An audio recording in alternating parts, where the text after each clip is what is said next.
How's it going, everybody? It's George Norton from Joy in Effort. I sent an email out to my email list yesterday about the best ways to start a strength training program, and I just want to make sure that I have a video that goes along with it. For anybody that's not on my email list, that's just following us on our Facebook page. So the gist of the strength training, starting a strength training program email that I sent was to start conservatively. Okay, so you don't want to try to go straight out of the gates with with resistance level that feels really hard, and think that you're going to develop strength in a short period of time. The harder that you work right off the bat. It's not the case, unfortunately. There's no quick fix to this, but I can guarantee you that if you invest a little bit of time, and I'm not saying a year or 2 years, I'm saying 6 weeks or a couple of months, you'll start to really feel a significant difference in that period of time. And even a little bit shorter too. Within the first couple of weeks, people usually say, wow, I'm already feeling more energy, and I do feel a little bit stronger. But to see a significant difference, there's no quick fix. You have to play it out a little bit, but I guarantee it will be worth your investment, and you'll think so too.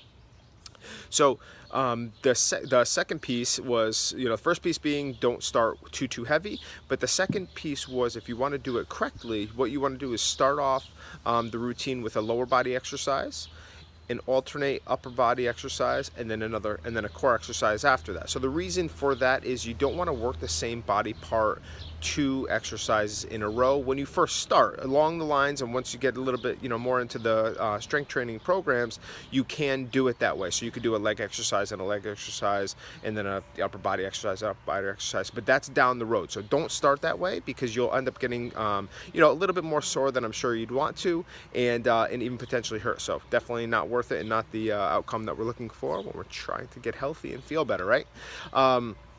So I want to go back to that. So you want to alternate upper body and lower body exercises, and also mix in some core exercises into there as well. So the example that I gave in the email was you would start off with a leg press machine. So that's going to activate almost all the muscle groups in the upper part of your leg, and do 2 sets of 10 repetitions for that.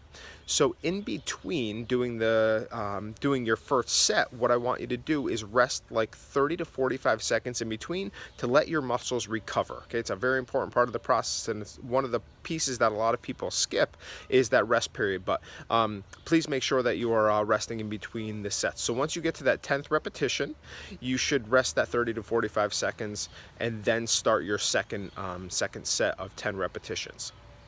In terms of resistance, you want to make sure that you're choosing a resistance that isn't like very, very difficult during your first few repetitions, but is a little bit challenging toward like your 10th repetition, where if you start off the other way, again, you're going to go back to potentially getting overly sore or even injuring something. So not the result we're looking for again. All right, so I hope that was clear. So after the leg press machine, we would alternate, because that's a lower body exercise. Then we would go to an upper body exercise. So something like a pull down is a good example. So that's going to work the muscles of your upper back, and even the front of your arms, your biceps. And it's good for posture. It's good for improving metabolism, which all of the exercises in that email are good for metabolism as well, because you're actually damaging muscle tissue, which your body uses the calories that you take in the next day or after the session to repair. So I know it doesn't sound, it sounds counterproductive almost, but they're very, very small micro tears. I won't go into the boring science, but just trust me on this. All right, so after that pull down machine, so now we did the leg press, which was the lower body, then we did the pull down, which was the upper body. Now we want to throw in a core exercise. So what we always do is we do like a lower back exercise, as long as you don't have any, issues with your low back. Something like a back extension machine is generally good. And it will help with posture, but also your core muscles of your back, the lower end. A lot of people think of the core muscles as just being the abdominals, but it also incorporates the muscles of your low back and your trunk. So that would be the third one. So now that we've gone through a lower body, upper body, in a core exercise, now we can go back to a lower body exercise, which would be like a hip machine, to strengthen up the muscles of the hip, which also, actually, if you're a woman over the age of 50, is very important to strengthen up the bones that make up your hip joint, and also the bones, obviously, that go into the hip socket. um, to help decrease the likelihood of fracturing anything. You hear so many people falling and breaking hips these days after the age of usually 60 or over, but we've actually heard younger than that, and we want to make sure that we can do all we can to prevent it, right? All right. So now I hope you get the gist of it.